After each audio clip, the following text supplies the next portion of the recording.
Odštevanje do začetka nove sezone ob pripravah ekip in kadrovskih spremembah prinaša tudi nekatere druge nujne aktivnosti, ki se bodo sestavile v zaokroženo podobo novega prvenstva.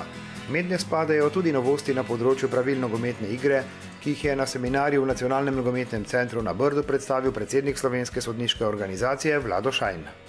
Za nas so to ključni seminarji in seveda zavedamo se, da je pomembno to v praksi tudi izpeljati in znotraj procesa treninga in pa znotraj klubskega pravilnika tudi imeti neko izobraževanje na tem področju, kajti to so stvari, ki se jih ne sme zanemariti.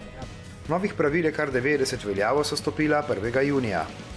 Preko 10-15 sprememb je pa dejansko takšnih, ki jih bodo tudi ljudje opazili in ki bodo na igro vplivali. V množici novih pravil je torej nekaj takih, ki bodo spreminjale potek igre, kar je tudi eden bistvenih poudarkov oziroma namenov seminarja. Poudaril bi mogoče spremembo disciplinskega kaznovanja pri prekrških v čisti situaciji za doseganje zadetka, ko igralec kar se tiče prekrškov v kazenskem prostoru, ki je dosojen kazenski udarec, načeloma ne bo več izključen pod pogojem, da je bilo njegovo posredovanje, bi rekel, izviren štart na žogo.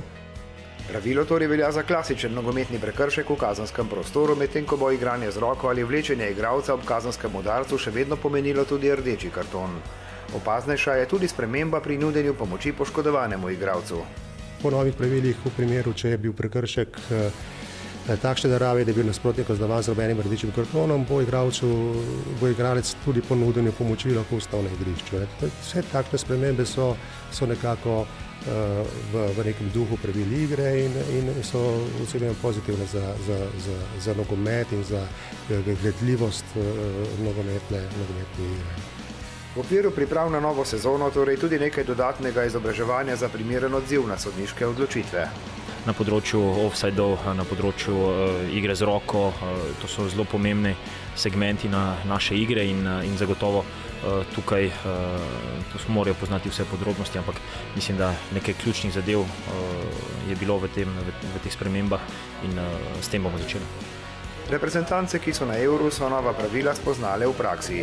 Slika s tekem v Franciji je tudi svojevrstna promocija najvidnejših tovrstnih novosti.